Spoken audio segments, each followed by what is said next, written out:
Bora para mais um vídeo aqui do canal, seja muito bem-vindo. Hoje nós vamos fazer uma simulação do processo de tratamento de hemácias com DTT.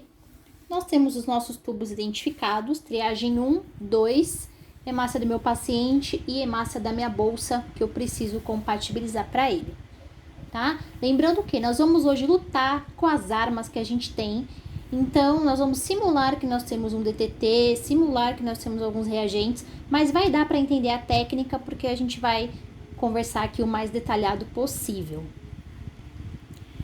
Coloquei as minhas hemácias nos meus respectivos tubos, lembrando que no tubo de triagem 1 e 2, você vai colocar aquela hemácia comercial, aquela suspensão de hemácias comerciais que a gente usa para fazer os testes de PAI.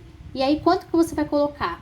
10 gotas, 1 ml, de acordo com o protocolo aí do serviço que você trabalha. Então, triagem 1 e 2, hemácia do seu paciente, hemácia da sua bolsa e uma hemácia controle, que tem que ser uma hemácia que é o positivo, C grande ou E grande positivo, tá? No caso, a gente vai usar uma hemácia C grande positivo. Feito isso, você vai fazer o processo de lavagem, vai lavar 3 vezes com solução fisiológica, por 1 minuto, ou 1 minuto e 10, 1 minuto e 20, de acordo aí com a calibração da centrífuga do seu serviço. Feito isso, retira todo o sobrenadante aí com a pipeta, para evitar de ficar perdendo hemácia. Então, olha lá, a gente já duplicou os tubos, identificamos novos tubos, e eu vou pegar uma gota dessa minha hemácia lavada e vou colocar no meu tubo de teste, respectivamente aí. O 2 no 2, o 1 no 1, certo? Uma gota em cada.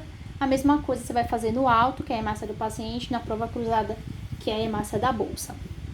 Feito isso, você vai acrescentar 4 gotas de DTT em cada tubo, tá? Lembrando que a proporção é 1:4, dependendo do serviço que você trabalhar, você pode colocar também 2:8, 2 de hemácias para 8 de DTT.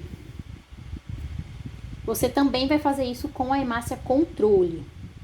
Aquela hemácia que a gente escolheu, que é o positivo, C grande positivo, você vai fazer a mesma coisa.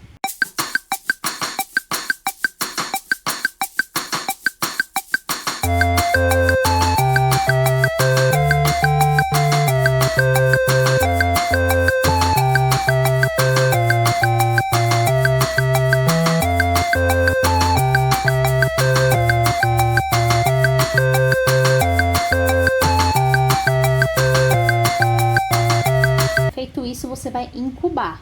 Só incubar, tá? Sem potencializador, sem nada mais. Passado esse tempo, você vai lavar 3 vezes com solução fisiológica, da mesma forma que a gente tá acostumado, tá? Procura tirar com a pipeta para não ficar perdendo hemácia. Lavou 3 vezes, retirou todo o excesso de DTT, você tem a sua hemácia tratada pronta para uso, né? Porém, nós não utilizamos hemácias puras para fazer nenhum tipo de teste concentrada, né, no caso. Então, a gente vai fazer o quê? Uma suspensão. Então, você vai pingando umas gotinhas aí de solução fisiológica e vai adequando a sua suspensão. Se conseguir fazer 1:19, show de bola. Feita essa suspensão, você identifica seus tubos, pinga 2 gotas do soro do seu paciente e utiliza essas hemácias tratadas para fazer os testes da forma que a gente já conhece. Caso você não conheça como que a gente faz um PAI, como que a gente faz um alto, como que a gente faz uma prova cruzada, tem um vídeo aqui no canal de testes pré-transfusionais em tubo. Você pode estar assistindo e tirando todas as suas dúvidas.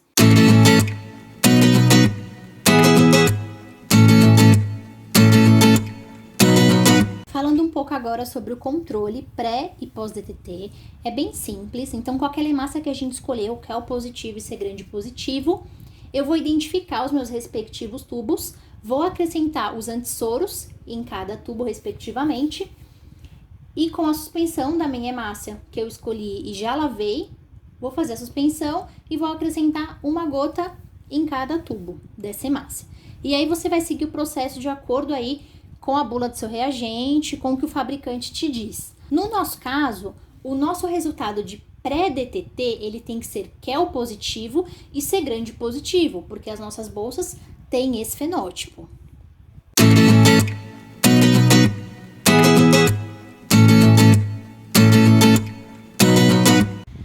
no nosso teste pós-DTT e vou acrescentar a hemácia e vou fazer o teste da mesma forma, tá? Só que agora com a hemácia tratada. Até identifiquei no tubo, ó, QEL pós-DTT negativo. C grande pós-DTT positivo. Por que que o QEL tem que ser negativo? Porque o DTT, ele destrói o QEL, ele quebra o QEL. Mas ele quebra só o QEL, ele não quebra o C grande. Então, a gente precisa fazer esse teste para ver se o nosso DTT, se ele foi feito da forma correta, se ele está quebrando só o QEL, ou se de repente a gente teve algum erro em alguma parte do processo e o DTT está quebrando não só o QEL, mas alguma outra positividade que poderia ser importante. E aí, no caso, ele estaria dando um resultado para a gente falso negativo. Então é isso aí, pessoal. Lembrando que aqui no canal a gente tem alguns vídeos mais pausados, mais tranquilinhos, mais iniciantes, e tem alguns outros vídeos mais corridinhos para quem já está aí na área no dia a dia. Mas se você tiver alguma dúvida sobre esse processo, sobre o que a gente conversou hoje, eu vou deixar o nosso e-mail aqui na descrição do vídeo. Manda e-mail pra gente, que a gente conversa, a gente se ajuda. Espero que você tenha gostado e até o próximo.